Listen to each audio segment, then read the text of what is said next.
Hello and welcome back, dear students. Welcome to this new video on the concept of change in momentum. In today's video, we are going to discuss about various cases जो हमारे concepts में इस्तेमाल होते हैं, like हमारे even though dual nature में इस्तेमाल होंगे और हमारे impulse momentum theorem में ये concepts इस्तेमाल होंगे. जो जो चीज़ें हमने क्लास में डिस्कस की हुई है, accordingly going with the same rhythm, I'm going to take some questions over here and some concepts over here in this video. Last video में हमने बात करी थी कि मोमेंटम क्या होता है. मोमेंटम के डिफरेंट केसेस को हमने डिस्कस किया था. Let's say two bodies have different masses, different velocities. Yes, their momentum can be same, but two bodies having different masses but same velocity, their momentum cannot be same. हमने इस चीज को discuss किया था. More over हमने इस चीज को भी डिस्कस किया था. Suppose an object is drop from a certain height, जब वो ग्राउंड के साथ टकराएगा, टकराने के टाइम पे उसका मोमेंटम कितना होगा. We also discuss that. even though we discussed one of the case for the same कि when an object is thrown from a certain height और उसका मोमेंटम उस टाइम पे कितना होगा. Now in this short video we are going to discuss about कि जब एक ऑब्जेक्ट वेलोसिटी चेंज कर देता है या किसी वॉल के साथ टकराता है, उसमें जो मोमेंटम में चेंज आएगा, वो चेंज इन मोमेंटम कितना होगा and how to calculate it. We have multiple cases over here. We will generalize the things so that we can make the video short and we can switch up to the Newton's second law of motion. So firstly, हमने last video में discuss किया था कि जो momentum का एक important factor है वो क्या है कि जो मोमेंटम है हमारा, मोमेंटम ये हमारा फ्रेम डिपेंडेंट है. Right, we discuss this. Momentum is frame dependent. Like momentum frame पे डिपेंड करता है. It depends on the observer. जो ऑब्जर्वर इस मोशन को ऑब्जर्व करता है उसके हिसाब से momentum changes. For the observer 1 the momentum can be 0, but for the observer 2 the momentum can not be 0 for the same body. अब हम चेंज ऑफ मोमेंटम की बात करें. चेंज ऑफ मोमेंटम में let's take the case number 1. Let's take case number 1. When an object strikes, when an object hits the wall normally. अब इसमें multiple cases हो सकते हैं कि जब इसने वॉल के साथ टकराया उसी वेलोसिटी से वापस आ रहा है या डिफरेंट वेलोसिटी से वापस आ रहा है. We can take the case. और let's say it rebounds with same velocity. Let's rebounds with same velocity या सेम स्पीड की बात करें तो, क्योंकि डायरेक्शन बदलेगा तो वेलोसिटी तो सेम नहीं रहेगी. फॉर एग्जांपल इसमें हम जनरलाइज कर देंगे. Let me take this wall और ये एक ऑब्जेक्ट है जो जिसका मास m है, वेलोसिटी v है. Let me take m v i cap. ये इसके साथ टकराया और टकराने के बाद ये इस डायरेक्शन में आया. So what is the thing that changed. फिलहाल हम कांस्टेंट मास वाले कॉन्सेप्ट की बात करेंगे. So it is the I may say the mass which remains constant, but velocity जो है वो बदल गई क्योंकि इसने डायरेक्शन को बदल दिया. So let me write m we I cap. सो अगर हमें यहाँ पे चेंज इन मोमेंटम को समझना है, change in momentum, change in momentum निकलेगा हमारे पास. Let me call this as vector quantity and that will be m v minus I cap, final minus initial. Initially कितना था, m v I cap. ठीक है, तो अगर हम इसको सॉल्व करें so we are going to get minus 2 m v I cap. So this is nothing but change in momentum. But हमारे कॉन्सेप्ट्स में ज्यादातर जो इस्तेमाल होगा वो है मैग्नीट्यूड. तो अगर मैं इसका मैग्नीट्यूड ले लूं, that is delta p of this, that will be equal to 2 m v I cap. अब यहाँ पे जो नोटेबल पॉइंट जो है डियर स्टूडेंट्स, दैट इज कि ये माइनस क्या सिग्निफाई करता है. ये माइनस सिग्निफाई करता है कि जो चेंज इन मोमेंटम है that is away from the wall. जो direction of change in momentum है वो इस डायरेक्शन में. ठीक है, तो this is signifying but normally है. Let's take in the same case. यहाँ पे ऑब्जेक्ट जो है वॉल के साथ स्ट्राइक करता है और let's say with some different velocity rebound होता है, सॉरी डिफरेंट स्पीड से रिबाउंड होता है. लेट्स से कोलिजन इज इनइलास्टिक. ये गया, टकराया, वापस आया। वेलोसिटी तो चेंज तब भी हुई अगर even though the magnitude change, तो वेलोसिटी कब कब बदलती है, तो मैग्नीट्यूड बदले तो डायरेक्शन बदले। ऑब्जेक्ट ने तो मैग्नीट्यूड को लेट्स से बदल दिया, पहले एम वी आई कैप था, let me call this as v1, अब कितना है एम v2 माइनस आई कैप। पहले केस और दूसरे केस में क्या फर्क है, पहले केस में जिस स्पीड से जा रहा था उसी स्पीड से वापस आ रहा था, दूसरे केस में जिस स्पीड से जा रहा है उस स्पीड से वापस नहीं आ रहा है, it's coming back with some different speed. So अगर मैं यहाँ पे चेंज इन मोमेंटम निकालूं तो चेंज इन मोमेंटम कितना आएगा, M v2 minus I cap minus M we I cap. Final ये है हमारा, इनिशियल ये है, तो मेरे पास कितना है m v two I cap minus M v one I cap.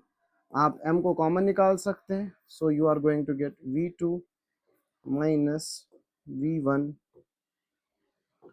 v2 माइनस v1 आई कैप। सो यहाँ पे डिफरेंट स्पीड से ये ऑब्जेक्ट आया। So this was let's say case number 2 जो हमने क्लास में डिस्कस किया है। नाउ यहाँ पे आपने डुअल नेचर का एक कॉन्सेप्ट इस्तेमाल करेंगे कि जहाँ पे हम परफेक्ट एब्जॉर्प्शन और परफेक्ट रिफ्लेक्शन की बात करते हैं। Let me take example of perfect absorption. वहाँ पे हम चेंज इन मोमेंटम जब रेडिएशन प्रेशर निकालते हैं तो वहाँ पे ये काम आता है। परफेक्ट एब्जॉर्प्शन में क्या होता है, जितना भी फोटोन आता है वो पूरा का पूरा गिर जाता है और एब्जॉर्ब होता है। यहाँ पे जो रिफ्लेक्शन है वो जीरो है। आपने क्लास 12th में पढ़ा होगा a plus R is equal to 1, right. Absorption power plus reflection power 1 होता है। Let's say I am taking a surface और इस सरफेस पे क्या हुआ, एक फोटोन आया। This photon strikes having momentum h divided by lambda. ये फोटोन आया, ये तो पूरा एब्जॉर्ब हो जाएगा क्योंकि हमने जो केस लिया है that is for the perfect absorption. तो जब ये फोटोन पूरा एब्जॉर्ब हुआ तो इनिशियल मोमेंटम कितना है इसका, पी आई कितना है इसका, h डिवाइडेड बाय लैम्डा। ये कहां से, de Broglie wavelength, p is equal to h divided by lambda, momentum की बात कर रहा हूं। तो p फाइनल कितना है हमारे पास, वो है 0, क्योंकि जो इसकी फाइनल वेलोसिटी है वो क्या हुई है, ये क्या हुआ है, अब्जॉर्ब। ये फोटोन क्या हुआ है, अब्जॉर्ब। तो ये तो वहीं पे अब्जॉर्ब हुआ, तो फाइनल मोमेंटम कितना बच गया, 0। सो इन दिस केस अगर मुझे चेंज इन मोमेंटम निकालना है तो चेंज इन मोमेंटम कितना आएगा, final 0 minus h divided by lambda I cap. तो चेंज इन मोमेंटम कितना आएगा, सॉरी जे कैप लिख दो, h divided by lambda J cap minus times. लेकिन अगर मैं magnitude of change in momentum लिखूं तो magnitude of change in momentum कितना आ जाएगा हमारा पास, h डिवाइडेड बाय लैम्डा। सो ये हमारे पास एक परफेक्ट एब्जॉर्प्शन वाला केस है जहां पे फोटोन आ जाता है, वो परफेक्टली एब्जॉर्ब होता है by let's say ideal black body radiation की केस जब हम पढ़ते हैं। उसके बाद अगर हम बात करें इस सेम कॉन्टेक्स्ट में, that is perfect reflection. Perfect reflection, perfect reflection का मतलब है आर की वैल्यू जो है वो 1 के बराबर, एब्जॉर्प्शन कितना है यहाँ पे, 0 है।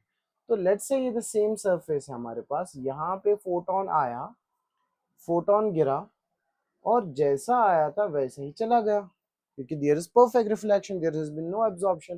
तो इनिशियली इसका मोमेंटम अगर h by lambda है, let's say this direction is positive and this direction will be taken as negative.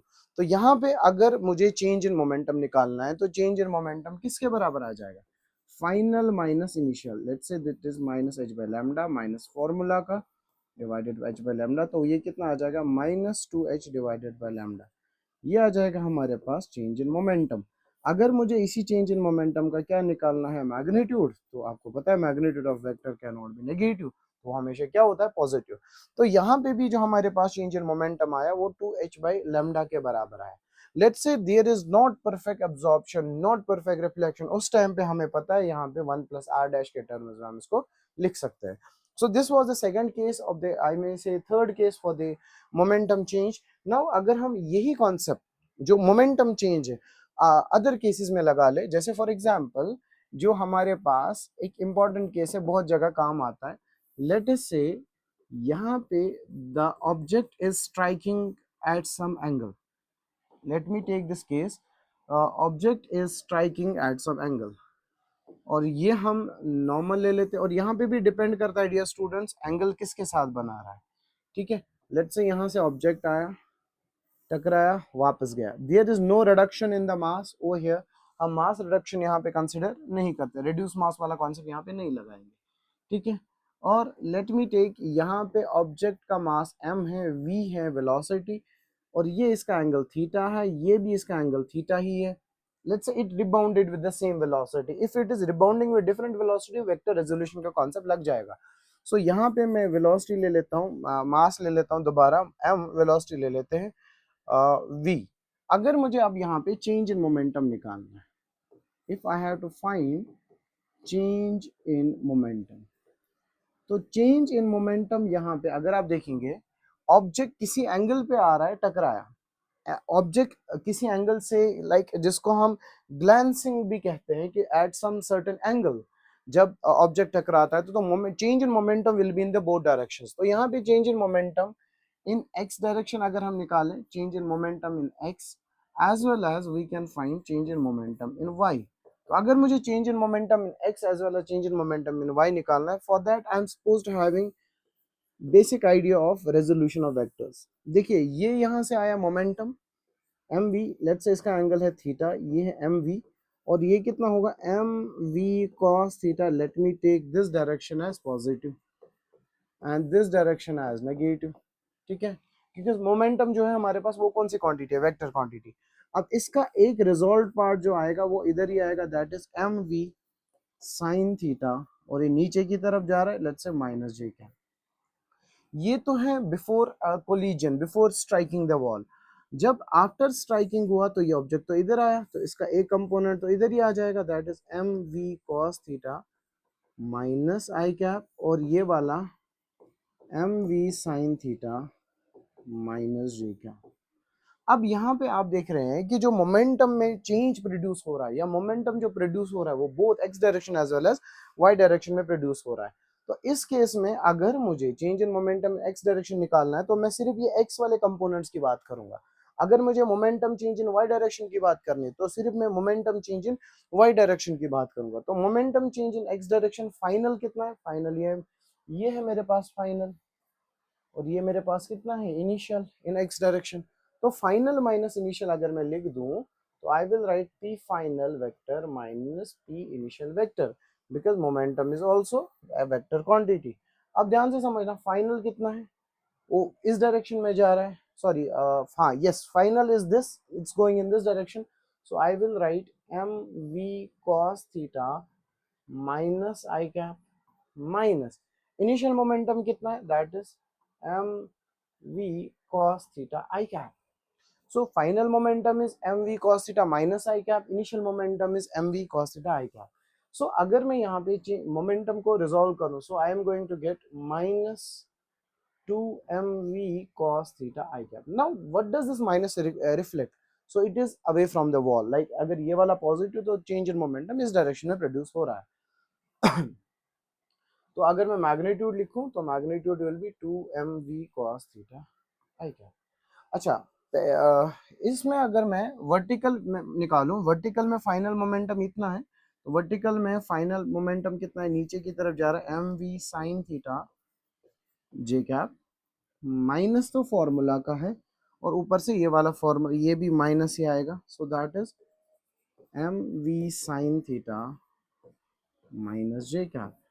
तो अगर आप देखेंगे माइनस माइनस प्लस, तो delta change in momentum in y direction is 0. So this reflects if the angle is given this way और यहाँ पे theta is made with the horizontal, उस time पे change in momentum will be only in x direction. So change in momentum in x direction, and so I can say the net change in momentum in y direction, the change in momentum in y direction is 0. Only the momentum change occurs in x direction. अच्छा dear students, यहाँ पे आप एक case को ध्यान रखें कि जब भी ऑब्जेक्ट जिस स्पीड से आता है, जब वो उसी स्पीड से वापस लाइक रिबाउंड हो जाता है, तो याद रखना मोमेंटम में चेंज जो आता है वो डबल हो जाता है, ठीक है ना। मोमेंटम चेंज कितना हो जाता है, डबल हो जाता है, ठीक है। और ये हमने ये वाला केस किया when the angle is given with, I may say the horizontal axis. But यहाँ पे क्या होता है dear students sorry, students directly इस रिजल्ट को याद रखते हैं, but it's not the case. Sometimes क्या होता है, the examiner gives angle somewhat different. Let me take this case, और एंगल इस टाइम पे हम हॉरिजॉन्टल के बजाय वर्टिकल के साथ मार्क करेंगे, and we will find if we are going to get the result same और not. Let's say striking over here, और ये वाला इधर चला जाएगा। Let me call this angle as theta and let me call this angle as theta। पहले वाले और इस वाले केस में क्या फर्क है? फर्स्ट केस में theta was given with the horizontal axis, now the theta is given with the vertical axis। So similarly I will again resolve it। जब मैं इसको resolve करूंगा, and this component is theta and this will be mv cos theta, right? Having this mv, ये वाला mv आपको confuse ना कर दे, और ये वाला कंपोनेंट इसका जो होगा वो होगा m v sine theta, right now, क्योंकि बिकॉज आप जानते हैं रिजॉल्व कंपोनेंट में जिसके साथ थीटा होता है उसके साथ कॉस आता है। तो लेट्स से यहाँ पे, और ये वाला क्या आ जाएगा, एम वी साइन थीटा, ये आई कैप, ये माइनस आई कैप, तो ये वाला कितना हो जाएगा, m v cos theta minus j cap, ये कितना हो जाएगा, माइनस जे कैप। अगर हम दोबारा देखेंगे कि यहाँ पे हमारा ऑब्जेक्ट जो है ना, that has strike with the wall at some angle, तो दोबारा यहाँ पे चेंज इन मोमेंटम जो है ना वो दोनों डायरेक्शंस में होंगे। Let me call the change in momentum in x direction as final minus initial, final ये है, इनिशियल ये है, तो मैं लिखूंगा minus M v sine theta आई कैप। ध्यान से समझना माइनस, क्योंकि ये वाला हमारा फाइनल मोमेंटम है, राइट, ये वाला हमारे पास फाइनल मोमेंटम, माइनस तो फॉर्मूला का है, minus M v sine theta आई कैप। और अगर मैं इसको लिख दूं तो I can directly write minus two m v sine theta I cap. और अगर if I will write magnitude wise कितना आ जाएगा, two m v sine theta. Fine. So अगर मैं इसी कॉन्टेक्स्ट में वर्टिकल डायरेक्शन में निकाल दूं change in momentum in y direction, वो आपको पता है दिस माइनस दिस, ये फाइनली किस में कितना हो जाएगा, zero. You can just solve it, this is very simple, आप इसको सॉल्व कर सकते हैं। तो यहाँ पे हमारे पास चेंज इन मोमेंटम का ये एक और केस आ जाता है, ठीक है। अब नेक्स्ट, आपने प्रोजेक्टाइल मोशन वाला केस पढ़ा होगा। लास्ट वीडियो में मैंने जब प्रोजेक्टाइल मोशन के केसेस को डिस्कस किया था, वहां पे मैंने प्रोजेक्टाइल मोशन में चेंज इन मोमेंटम को भी डिस्कस किया था। फॉर एग्जांपल, मैं एक एग्जांपल के तौर पे इसको बना लूं। लेट मी टेक दिस, और ये एक ऑब्जेक्ट है, ऐसे टकरा है, स्ट्राइक द ग्राउंड। यहाँ पे इसकी वेलोसिटी कितनी होगी, वो होगी एम यू कॉस थीटा आई cap plus m u sine theta j cap, ये होगी एट बॉटम। अगर मैं यहाँ की बात करूँ तो यहाँ पे आपको पता है यू साइन थीटा जीरो होता है, यहाँ पे सिर्फ क्या होगा, एम यू कॉस थीटा आई क्या, मास से तो कोई फर्क नहीं पड़ेगा क्योंकि एम यू कॉस थीटा इस डायरेक्शन में हो। अगर मैं यहाँ की बात करूँ, यहाँ पे आप जानते हो जिस, ये भी थीटा ही होगा, और यहाँ पे कितना होगा, एम यू कॉस थीटा आई क्या माइनस, क्योंकि एम यू साइन थीटा ने जो है अपनी डायरेक्शन को बदल दिया, m u sine theta j क्या। फाइन। तो यहाँ पे आपने चेंज इन मोमेंटम निकाला, sorry you got the values of momentum at different points. तो let me call this as A, let me call this as B and let me call this as C. अगर मैं आपसे पूछूं change in momentum from A to B, change in momentum from A to B, आप final minus initial करके answer आ जाएगा। और अगर वही मैंने आपसे change in momentum from A to C पूछा, तो आप फाइनल माइनस इनिशियल दोबारा कर सकते हैं। वैसे तो ये मैंने ऑलरेडी डिस्कस किया हुआ, but if you have been asked कि किसी भी पॉइंट, अब ऐसा नहीं है कि आपसे हमेशा ए और बी के बीच में पूछे, लाइक ग्राउंड टू क्राउन पहुंचे, या क्राउन से दोबारा स्ट्राइकिंग ग्राउंड, या ग्राउंड टू ग्राउंड आपसे इस पॉइंट पे पूछे, तो इस पॉइंट पे आपके पास वेलोसिटी होनी चाहिए। If it is asking the velocity at time t, then you can use the second equation, और उसमें u के बदले u sin थीटा इस्तेमाल कर लीजिएगा। और because you know there is no acceleration in horizontal direction, तो वो वाली टर्म क्या हो जाएगी, हमारी जीरो हो जाएगी। अकॉर्डिंगली वो हमने प्रोजेक्टाइल मोशन में डिस्कस किया हुआ है।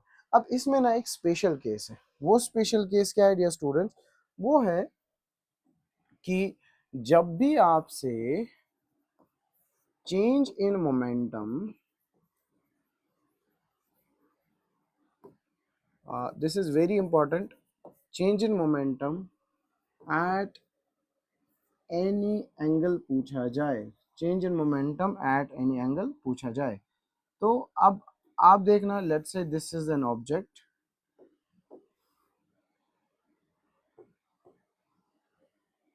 और let's say this is over here A and this is point B. Let's say यहाँ पे मैंने पूछा चेंज इन मोमेंटम ए से बी जाने पे, and if it is having some let's say uniform velocity, इसके पास यूनिफॉर्म वेलोसिटी थी ए से बी जाते हुए, तो अगर आपसे यहाँ पे चेंज इन मोमेंटम पूछा जाएगा, देखिए डियर स्टूडेंट्स इंपॉर्टेंट क्या है, A से B जाते हुए, let's say the uniform velocity is uniform, there is no change in the speed, I may say it's uniform circular motion, like AT is zero, A tangential, speed बढ़ नहीं रही है, only the direction is changed, वो direction कौन बदल रहा है अगर speed नहीं बदल रही, that is A perpendicular, जिसको आप radial acceleration के नाम से जानते हो। तो अगर मुझे यहाँ पे change in momentum at any point पूछा है, let's say B पे पूछा नहीं है, C पे पूछा है, डी पे पूछा है, ई पे पूछा है, किसी भी एंगल पे पूछा है, देखिए यहाँ पे क्या होगा, what will be the difference only, यहाँ पे ये एंगल होगा, यहाँ पे ये एंगल सबटेंड किया होगा इसने, यहाँ पे ये एंगल सबटेंड, मतलब इस पॉइंट के लिए हमें एंगल को देखना पड़ेगा, राइट। अगर let's say it object started from here, अगर ऑब्जेक्ट यहाँ से यहाँ चला तो इसने कितना एंगल बनाया, इसने इतना एंगल बनाया, अगर यहाँ से यहाँ गया तो इतना एंगल बनाया, यहाँ से ऐसे जाएगा, so we will take that as negative, क्योंकि हमें तब भी वेक्टर्स में पता है we take that angle which gives the shortest value, हम स्मॉलेस्ट एंगल ही ले लेते हैं। एट एनी एंगल अगर मुझसे पूछा है और मेरे पास यूसीएम है, यूनिफॉर्म सर्कुलर मोशन, तो हमें पता है if the magnitude is same and we have to find change and we write 2v sin theta by 2, this gives you the change in velocity। तो A से B जाते हुए what is the changing, it's the velocity, तो अगर मेरे पास velocity में change आ गया तो मैं चेंज इन मोमेंटम भी निकाल सकता हूँ, लेट मी राइट, मैं चेंज इन मोमेंटम निकाल सकता हूँ 2mv sin theta divided by 2, theta is the angle subtended by this. अगर आपसे सपोज अगर आपसे यही पूछा जाएगा, let me right it over here, अगर आपसे यही पूछा जाएगा कि एक ऑब्जेक्ट यूनिफॉर्म मोशन कर रहा है, ए से बी पहुंच गया, अब तो वेलोसिटी की डायरेक्शन ये होगी, अभी तो वेलोसिटी की डायरेक्शन ये थी, अब कितना एंगल बना इसने, थीटा, तो चेंज इन मोमेंटम कितना होगा, मास तो सेम ही रहेगा 2mv sin 90 divided by 2, so you are going to get 2mv sin 45 and you are going to get 2mv sin 45 is 1 by root 2। आगे आप रैशनलाइज करके you are going to get the answer। so concept क्या कह रहा है, concept ये समझाना चाह रहा है कि जब भी आपको चेंज इन मोमेंटम निकालना है, for finding the change in momentum only you are suppose to know is कि हमारे पास कॉन्सेप्ट होना चाहिए कि अगर इसमें जनरल एंगल में वेलोसिटी वाला कंपोनेंट, ठीक है। तो ये हमने यहाँ पे जो है चेंज इन मोमेंटम वाला केस किया। उसके बाद हमने क्या चीज़ें क्लास में डिस्कस की है, just give me a moment, okay. उसके बाद हमने क्लास में डिस्कस किया हुआ है डियर स्टूडेंट्स, वो है न्यूटन सेकंड लॉ। तो ये चेंज इन मोमेंटम था, अब न्यूटन सेकंड लॉ की बात करते हैं। न्यूटन सेकंड लॉ, न्यूटन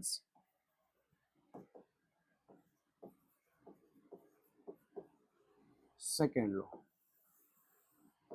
अच्छा न्यूटन सेकंड लॉ क्या कहता है, like every student knows this कि अगर कोई ऑब्जेक्ट रेस्ट में है तो रेस्ट में रहेगा until and unless there is external unbalanced force। Newton second law कहता है कि force is directly proportional to rate of change of momentum. अब यहाँ पे कुछ चीजों का हमें ध्यान रखना है कि फोर्स की डायरेक्शन किधर की तरफ होती है, तो ध्यान से समझ लीजिएगा प्लीज। फोर्स की डायरेक्शन कौन डिसाइड करेगा, और फोर्स की डायरेक्शन एक्सेलरेशन की तरफ होती है, और एक्सेलरेशन की डायरेक्शन जो होती है वो चेंज इन वेलोसिटी की तरफ होती है, और accordingly that is governed by the, that is giving you actually the direction of the force. अच्छा let me give an example, suppose ये बोल रहा है कि जिसमें rate of change of momentum ज्यादा होगा ना, तो वही उसमें ही ज्यादा force, I mean say net but unbalanced. देखिए let me call this as, ये कोई ऑब्जेक्ट है 4 kg का और इसमें वेलोसिटी है 2 मीटर पर सेकंड इनिशियली।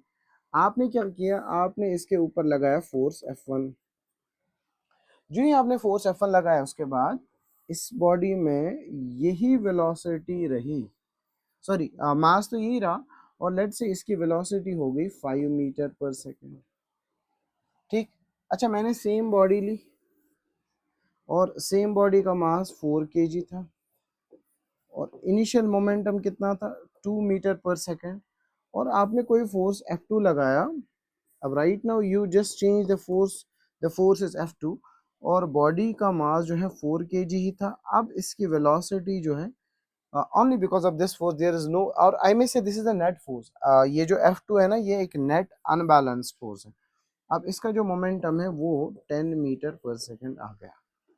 अब इससे क्या सीखने को मिला, इससे ये सीखने को मिला कि अगर मैं इसका इनिशियल मोमेंटम देखूं, डायरेक्शन तो बदली नहीं, इनिशियल मोमेंटम कितना आएगा 8 यूनिट्स आगे लगा सकते हैं हम। फाइनल मोमेंटम कितना आएगा 20। तो अगर मैं आपसे पूछूं चेंज इन मोमेंटम कितना आया, change in momentum delta P वो आया 12। यहाँ पे इनिशियली मोमेंटम कितना था, वो था 8। फाइनली मोमेंटम कितना आया, वो आया 40। तो अगर मैं यहाँ पे चेंज निकालूं तो वो कितना आया 32। तो यहाँ पे चेंज इन मोमेंटम कितना आया 12, और यहाँ पे हमारे पास सेकंड केस में चेंज इन मोमेंटम कितना आया, वो आया 32।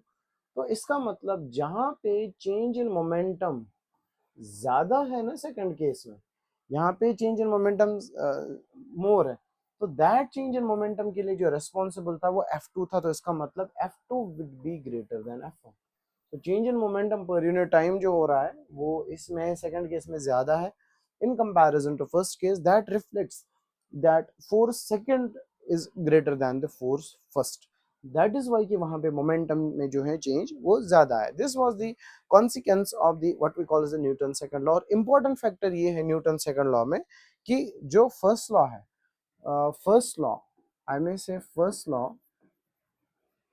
बताता है qualitative definition of force, qualitative definition,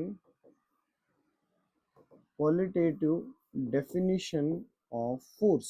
मतलब what does that mean, that means कि if you want to change the state of body, state of body को चेंज करना है, like रेस्ट से मोशन में लाना है या मोशन से रेस्ट में लाना है, only the thing you need is the force। और कितना फोर्स चाहिए ये फर्स्ट लॉ नहीं बता पाएगा। अब फोर्स कितना चाहिए वो कौन बताएगा, वो आपको सेकंड लॉ बताएगा। सो आई में से second law gives quantitative definition, it gives you the quantitative definition of force, it gives you the quantitative definition of force। First law ने क्या बताया, क्वालिटेटिव डेफिनेशन, सेकंड लॉ ने क्या बताया, क्वांटिटेटिव डेफिनेशन। दैट इज कि अगर आपको body का स्टेट चेंज करना है तो स्टेट चेंज करने के लिए आपको कितना फोर्स जरूरत है वो सेकंड लॉ बताएगा। फर्स्ट लॉ आपको ये बताएगा बस बॉडी की स्टेट चेंज करने के लिए फोर्स की जरूरत है, और कितना फोर्स जरूरी है वो फर्स्ट लॉ नहीं बता पाएगा, वो हमारा सेकंड लॉ ही बता पाएगा। मोर ओवर जो ये फोर्स की डायरेक्शन होगी, प्लीज ये चीज याद रखना, फोर्स की direction, direction of force, direction of force is along acceleration। जिधर की तरफ एक्सेलरेशन होगा फोर्स भी उधर की तरफ ही लगेगा। और एक्सेलरेशन की डायरेक्शन किधर की तरफ है, डायरेक्शन ऑफ एक्सेलरेशन किधर की तरफ है, is along change in velocity. Direction of acceleration किधर की तरफ है, जिधर की तरफ चेंज इन वेलोसिटी है ना। ये हम चीजें जानते हैं, ऑलरेडी हमने काइनेमैटिक्स में इन चीजों को डिस्कस डिटेल में किया हुआ है। अब उसके बाद यहाँ पे कुछ चीजों का हमें ध्यान रखना है, वो क्या क्या है कि ये जो हमारे पास स्टेटमेंट आया F is equal to d p divided by d t, तो इसको मैं ऐसे भी लिख सकता हूँ, let me categorise it this way. तो यहाँ पे इसका मतलब है slope of momentum versus time graph, slope of momentum versus time graph gives you force। so इसका मतलब अगर मेरे पास मोमेंटम टाइम ग्राफ ऐसा है, मोमेंटम टाइम ग्राफ किसी ऑब्जेक्ट का ऐसा है, किसी ऑब्जेक्ट का ऐसा आया, किसी ऑब्जेक्ट का ऐसा है, ए बी सी, इसका मतलब थीटा ऑफ ए, इसका एंगल है थीटा ऑफ बी, इसका एंगल है थीटा ऑफ सी। तो दिस स्टेट्स कि जिसका मोर द स्लोप, इसका मतलब थीटा ए तो आपको पता है थीटा बी से कम है, वो कम है थीटा सी से, इसका मतलब force of A is less than force of B is less than force of C. More the force, more the I may say more the slope, more the force। और आई mean से कभी कभी मैं जो मैं निकालूंगा वो मैं डायरेक्टली tan थीटा से निकालूंगा, स्लोप का मतलब tan थीटा। ठीक है, तो first thing that we are suppose to remember is कि मोमेंटम टाइम ग्राफ का जो स्लोप है, डू रिमेंबर दिस, ग्राफ में दो ही चीजें होती है, एक होता है स्लोप और एक होता है एरिया। जो स्लोप है, slope of momentum time graph will give you the force. उसके बाद अगर मैं इसको ऐसे लिख दूं, I can write it as F d t is equal to d p, है ना, क्रॉस मल्टीप्लाई कर दिया। और if I will integrate it, integration का मतलब है area, so I can say area of F t graph, area of F t graph will give you gives change in momentum। ये याद रखना है dear students, area of F t graph क्या देता है, चेंज इन मोमेंटम एरिया, है ना। Slope क्या देता है हमारे पास, फोर्स, और मोमेंटम टाइम ग्राफ का और फोर्स टाइम ग्राफ का एरिया क्या देता है, चेंज इन मोमेंटम। और इसी को आप बोल सकते हो कि मेरे पास फोर्स टाइम ग्राफ का एरिया क्या देता है, चेंज इन मोमेंटम, वही हमारे पास क्या होता है, इम्पल्स के बराबर। तो impulse is F into T, that is change in momentum, that is I, जिसको हम इम्पल्स मोमेंटम थ्योरम के नाम से भी जानते हैं। अब डियर स्टूडेंट्स, यहाँ पे एक कॉन्सेप्ट है बहुत important, that is what we call as equilibrium concept. देखिए इक्विलिब्रियम कॉन्सेप्ट थोड़ा सा क्विकली समझते हैं। इक्विलिब्रियम यहाँ पे हम किस चीज को, मैकेनिकल इक्विलिब्रियम की बात कर रहा हूँ मैं यहाँ पे I am not talking about the thermal equilibrium या केमिकल इक्विलिब्रियम, या मैं किसी और इक्विलिब्रियम की बात कर रहा हूँ, नहीं, I am only talking about the mechanical equilibrium, that is the state of the force और द स्टेट ऑफ मोशन वाली कंडीशन। इक्विलिब्रियम का मतलब है जो हमारे पास एफ नेट, अभी बात करेंगे इस पे, एफ नेट वो कितना होना चाहिए, वो जीरो होना चाहिए। अब जब किसी बॉडी पे एफ नेट जीरो होता है तो उस कंडीशन में क्या क्या चीजें हो सकती है, लेट्स से ये एक ऑब्जेक्ट है, ये ऑलरेडी रेस्ट में था, तो वी कितना था, जीरो, और मैंने क्या लगाया इधर से 10 और इधर से 10, न्यूटन की बात कर रहा हूं मैं, फोर्स की बात कर रहा हूं, ये फोर्स तो एक दूसरे को क्या करेंगे, कैंसिल करेंगे। लगाया तो है force, external force is acting, but the net external force is zero. इसकी वजह से क्या होगा, ऑब्जेक्ट जो है जो पहले रेस्ट में था वो बाद में भी रेस्ट में ही रहेगा। तो ये कंडीशन कहलाती है डियर स्टैटिक इक्विलिब्रियम। अब इक्विलिब्रियम क्यों बोला, इक्विलिब्रियम इसीलिए बोला क्योंकि इस पे नेट फोर्स जो है वो जीरो है।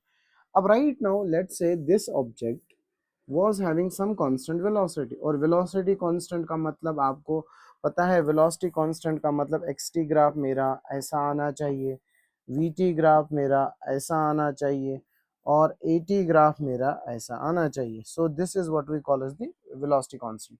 velocity constant का मतलब कि ये बॉडी की ना तो डायरेक्शन बदल रही है ना स्पीड बदल रही है, लेट्स से ये इस डायरेक्शन में जा रहा है। अब आपने क्या किया, चलते चलते इस पे 10 न्यूटन साइमल्टेनियसली लगाया, यहाँ पे भी 10 न्यूटन लगाया। what is going to happen, the body was initially moving but while moving you just applied a force over here। होगा कि ये दोबारा एक दूसरे को कैंसिल करेंगे, क्या इस पे फोर्स लग रहा है, बिल्कुल लग रहा है, बट नेट फोर्स जो है वो कितना है, जीरो। और वो नेट फोर्स ऑलरेडी जीरो था, तभी तो वेलोसिटी कांस्टेंट मतलब एक्सेलरेशन जीरो। अब इसका मतलब इस टाइम पे भी ये तो मूव कर रहा है, बट कौन सा, इसका मतलब ये इक्विलिब्रियम में है, क्योंकि इस पे नेट फोर्स जीरो, तो इस वाले इक्विलिब्रियम को क्या बात, कौन सा इक्विलिब्रियम बोलेंगे, वो है डायनामिक इक्विलिब्रियम। और डायनामिक इक्विलिब्रियम में ऑब्जेक्ट मूव कर रहा होता है तो velocity is not zero, but velocity जो भी है वो कांस्टेंट है बट प्रेजेंट है, जीरो नहीं है। इसका मतलब इस टाइम पे मोमेंटम जो होगा ना, मोमेंटम मोमेंटम इस टाइम पे इज नॉट जीरो, मोमेंटम इस टाइम पे इज नॉट जीरो, बट यहाँ पे जो मोमेंटम है वो जीरो है। तो both the conditions are, I may say, like यहाँ मोमेंटम इज नॉट जीरो, जो भी मोमेंटम है वो है कांस्टेंट, आई मे राइट, जो भी है मोमेंटम कैसा है, कांस्टेंट। मोमेंटम कांस्टेंट है because the net force is zero, F is equal D P by d T. देखिए एफ तभी तो जीरो होगा ना जब मोमेंटम जो होगा वो कांस्टेंट होगा, ये कांस्टेंट, तो तभी उसकी डिफरेंशिएशन जीरो हो जाएगी। तो इसका मतलब एक ऑब्जेक्ट चल रहा है और कांस्टेंट वेलोसिटी के साथ चल रहा है, इसका मतलब वो that is still in the equilibrium, and that state of the equilibrium is called as static equilibrium. But कोई ऑब्जेक्ट जो है ना वो रुका हुआ है और that is also in the state of equilibrium, that state of equilibrium is what we call as, dear students, the static equilibrium. अब ये हम क्यों डिस्कस कर रहे हैं, क्योंकि ये हमारे ग्राफ्स में काम आएगा। Let's say for example I will draw a PT graph, some imaginary PT graph, है ना। ये हम मोमेंटम टाइम ग्राफ एक स्केच कर लेते हैं और इसके डिफरेंट पॉइंट्स को एनालाइज कर लेंगे। ठीक है, लेट मी ड्रॉ दिस, अरे sorry,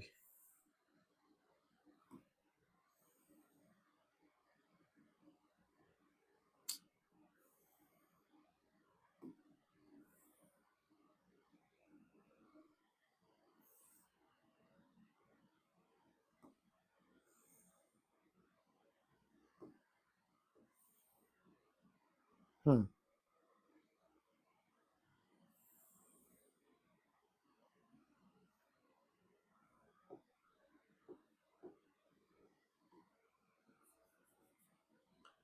let me write these points.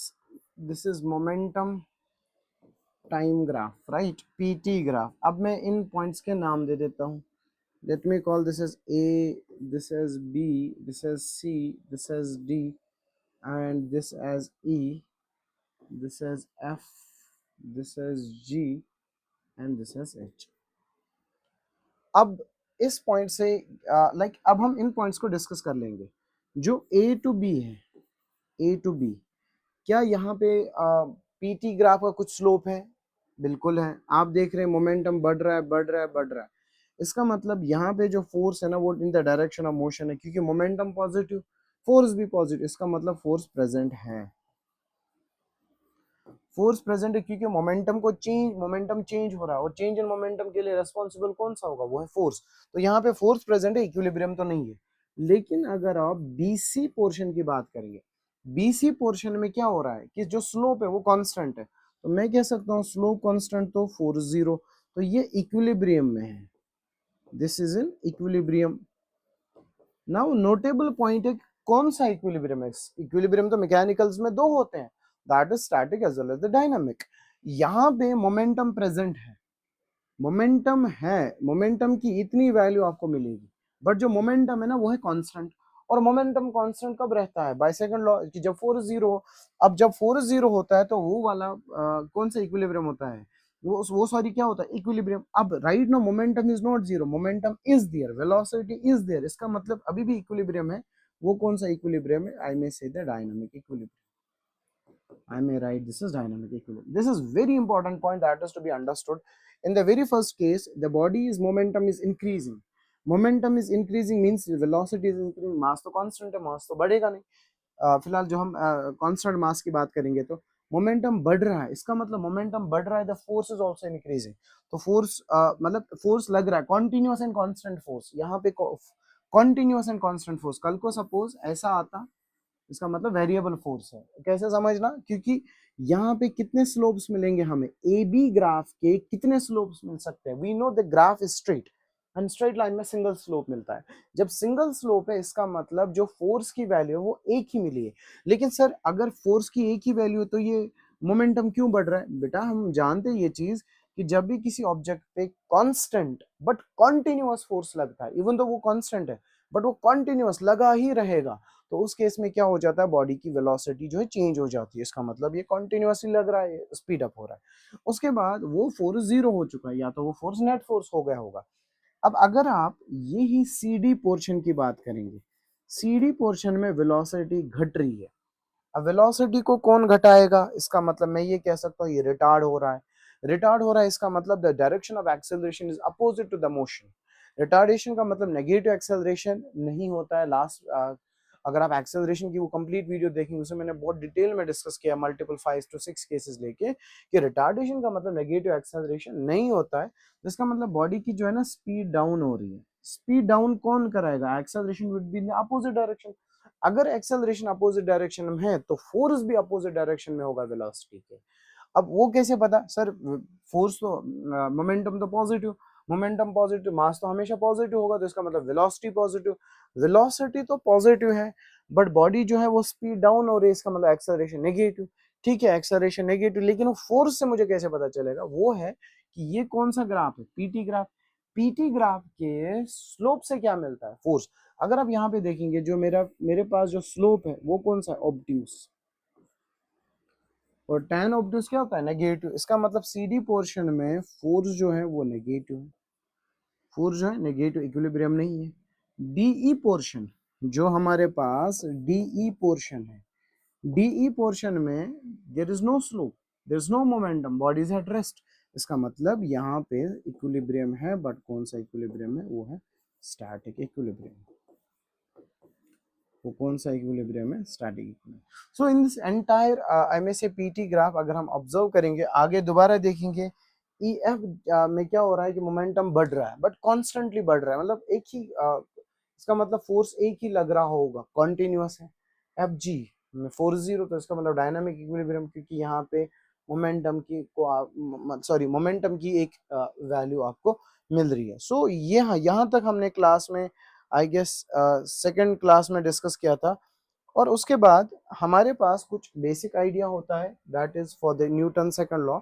Newton second law में बात करते हैं कि जो हमारे पास फोर्स होता है दैट इज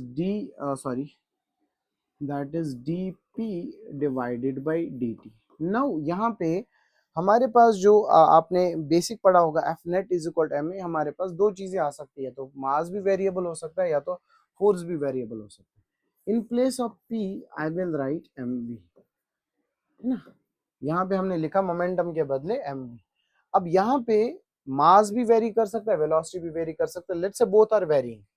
अगर बोथ वेरी कर रहे हैं तो I will use the product rule of differentiation. First function as it is differentiation of second plus second function as it is differentiation of first, right? So this is the basic idea कि जहां पे हम Newton second. अब ध्यान से समझना, अगर mass constant है तो, अगर क्या चीज कांस्टेंट है? मास कांस्टेंट, तो ये वाली टर्म जीरो, क्योंकि differentiation of constant is zero, तो मेरे पास क्या आ जाएगा? F is equal M dv divided by dt। तो f is equal to m dv divided by dt is nothing but acceleration. So this is actually f net is equal to ma, but this is only when the mass is constant. Let's say velocity is constant,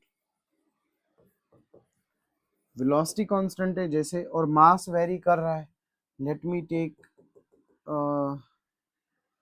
this, तो इसको इसमें put कीजिए, मतलब ये velocity constant, तो constant की differentiation zero, तो आपको मिलेगा v dm divided by dt। तो ये आपको मिलेगा तब जब वेलोसिटी कांस्टेंट। और ये वाली टर्म कब, ये वाला फॉर्मूला कब लगाएंगे आप?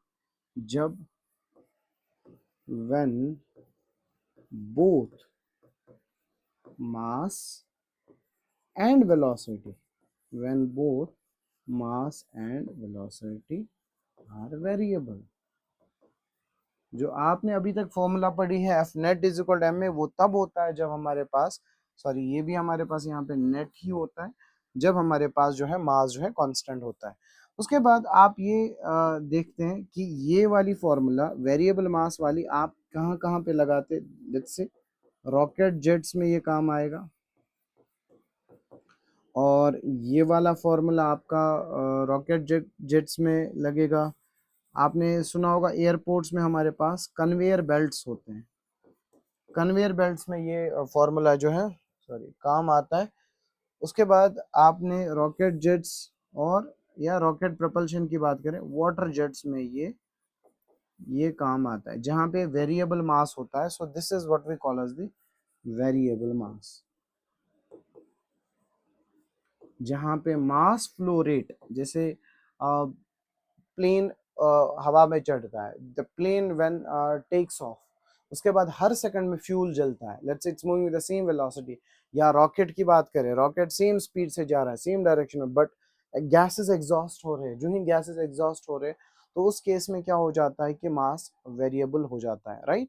सो this is the basic idea जहाँ पे हमें जो है न्यूटन सेकंड का इस्तेमाल होता है. तो इंशाल्लाह नेक्स्ट क्लास में हम इसको डिस्कस भी कर लेंगे. तो यहाँ पे एक और फॉर्मूला डियर स्टूडेंट्स आप याद रखेंगे, वो है F is equal to M, a के बदले में दोबारा V minus u divided by t इस्तेमाल करके फॉर्मूला लगा सकता हूँ. आई होप आपको यहाँ तक समझ आया होगा. Just to make the video short, and इंशाल्लाह in the next video I will be coming up with the some questions, और जहाँ पे हम कुछ ग्राफ्स वाले क्वेश्चंस करेंगे स्टैंडर्ड. उसके बाद हमने जो क्लास में डिस्कस किया हुआ है दैट इज द इम्पल्स, और उसके बाद जो है रॉकेट लिफ्ट, रोप, मंकी प्रॉब्लम्स, HCV के बहुत स्टैंडर्ड क्वेश्चंस को हमने क्लास में ऑलरेडी डिस्कस किया. I will be discussing them in the video as well. See you in the next video. Thank you.